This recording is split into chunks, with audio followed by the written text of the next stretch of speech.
From thence Genghis Khan proceeded to Bukhara, and in the beginning of Muharram he encamped before the gates of the citadel.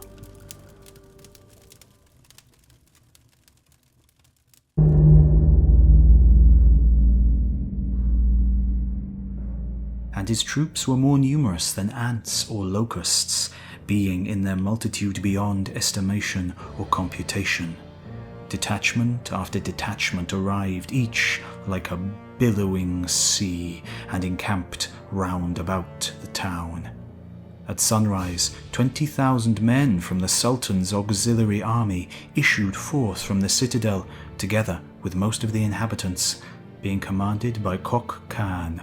Kok Khan was said to be a Mongol and to have fled from Genghis Khan and joined the Sultan. When these forces reached the banks of the Oxus, the patrols and advance parties of the Mongol army fell upon them and left no trace of them.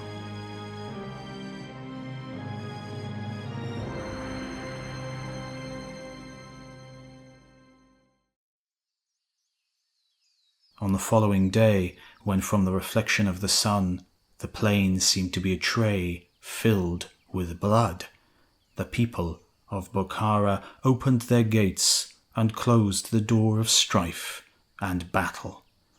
The imams and notables came on a deputation to Genghis Khan, who entered to inspect the town and the citadel. He rode into the Friday mosque and pulled up before the Maksura, whereupon his son Tolly dismounted and ascended the pulpit. Genghis Khan asked those present whether this was the palace of the Sultan. They replied that it was the house of God. Then he, too, got down from his horse, and mounting 2 or 3 steps of the pulpit, he exclaimed, "The countryside is empty of fodder. Fill our horses' bellies." Whereupon they opened all the magazines in the town and began carrying off the grain. And they brought the cases in which the Korans were kept out into the courtyard of the mosque, where they cast the Korans left and right and turned the cases into mangers for their horses. After which they circulated cups of wine and sent for the singing girls of the town to sing and dance for them, while the Mongols raised their voices to the tunes of their own songs.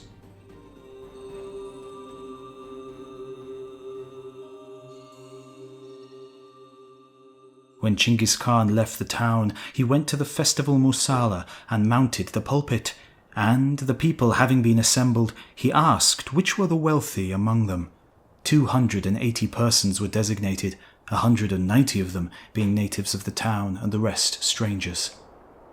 He then began a speech in which, after describing the resistance and treachery of the Sultan, he addressed them as follows. O people, know that you have committed great sins, and that the great ones among you have committed these sins. If you ask me what proof I have for these words, I say it is because I am the punishment of God.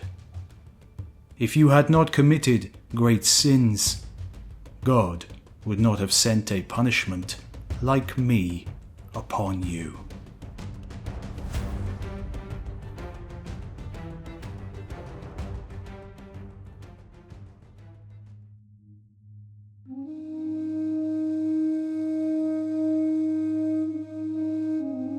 For some years, I continued averse from mentioning this event, deeming it so horrible that I shrank from recording it and ever withdrawing one foot as I advanced the other. To whom, indeed, can it be easy to write the announcement of the death blow of Islam and the Muslims? Or who is he on whom the remembrance thereof can weigh lightly? Oh, would that my mother had not borne me, or that I had died and become a forgotten thing ere this befell. Yet, withal, a number of my friends urged me to set it down in writing. I say therefore that this thing involves the description of the greatest catastrophe and the most dire calamity which befell all men generally and the Muslims in particular.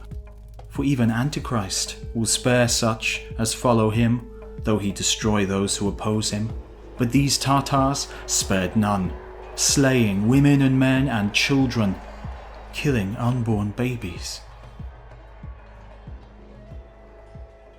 For these were a people who emerged from the confines of China and attacked the cities of Turkestan like Kashgar and Balasagun, and then advanced on the cities of Transoxiana such as Samarkand, Bukhara and the like, taking possession of them and treating their inhabitants in such wise as we shall mention.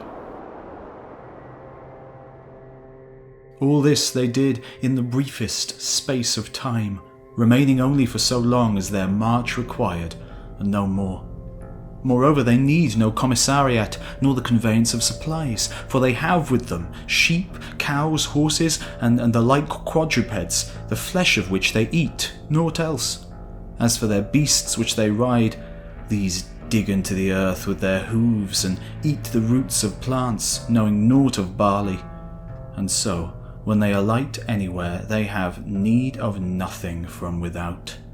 As for their religion, they worship the sun when it rises, and regard nothing as unlawful. Stories have been related to me which the hearer can scarcely credit, as to the terror of the Tartars, which God Almighty cast into men's hearts, so that it is said that a single one of them would enter a village or a quarter wherein there were many people, and would continue to slay them one after another, none daring to stretch forth his hand against this horseman. And I have heard that one of them took a man captive, but had not with him any weapon wherewith to kill him, and he said to his prisoner, "Lay your head on the ground and do not move." And he did so, and the Tartar went and fetched his sword and slew him therewith.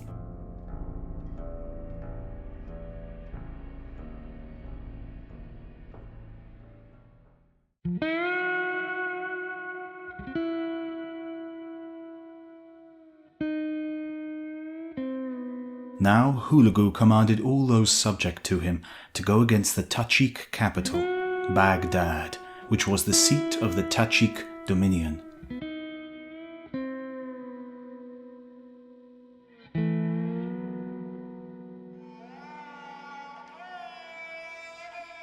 The king who sat in Baghdad was not called Sultan or Malik, as the Turkish, Iranian or Kurdish autocrats customarily are, but Caliph, that is, a descendant of Mahmet. The great Hulagu went against the Caliph with a countless multitude composed of all the peoples subject to him.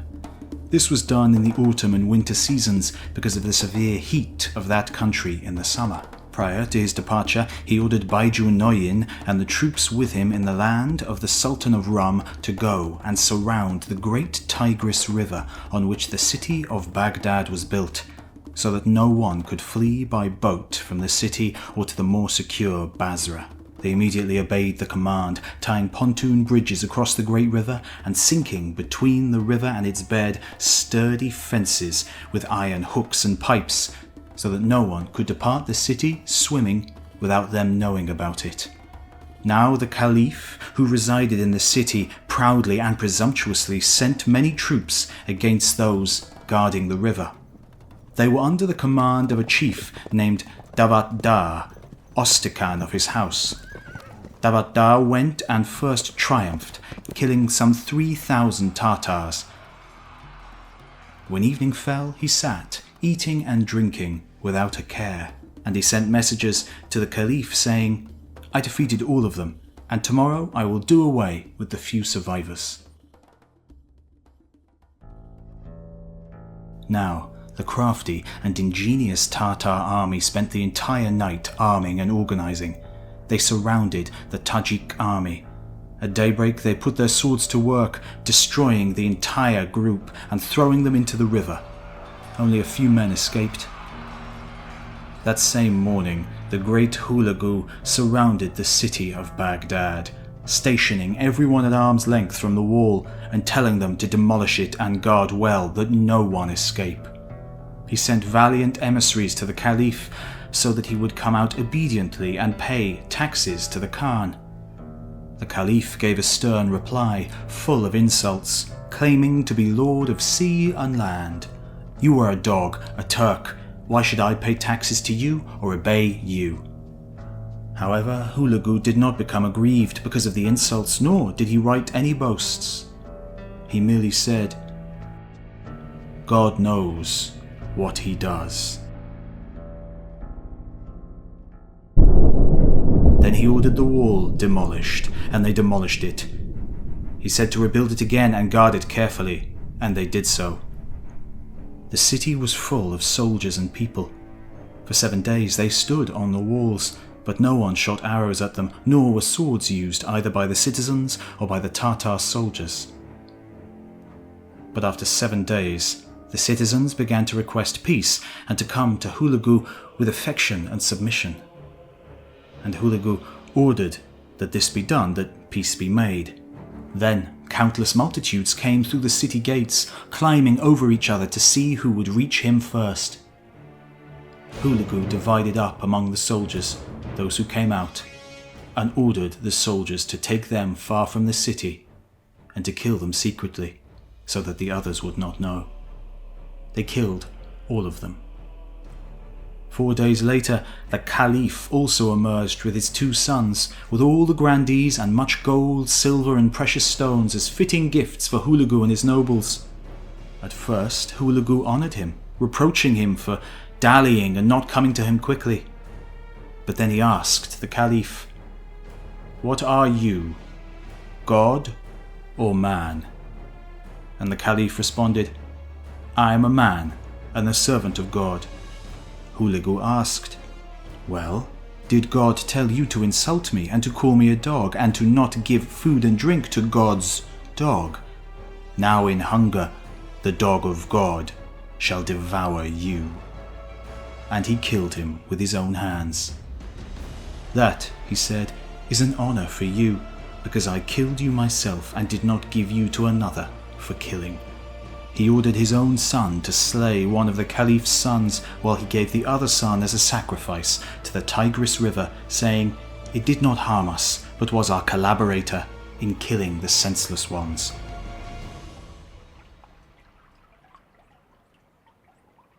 Hulagu then ordered the troops guarding the walls to descend and kill the inhabitants of the city, great and small. The Mongols organized as though harvesting a field and cut down countless, innumerable multitudes of men, women and children. For 40 days they did not stop. Then they grew weary and stopped killing. Their hands grew tired. They took the others for sale. They destroyed mercilessly. Hulagu ordered all his soldiers to take the goods and property of the city. They all loaded up with gold, silver, precious stones, pearls, and costly garments, for it was an extremely rich city, unequaled on earth.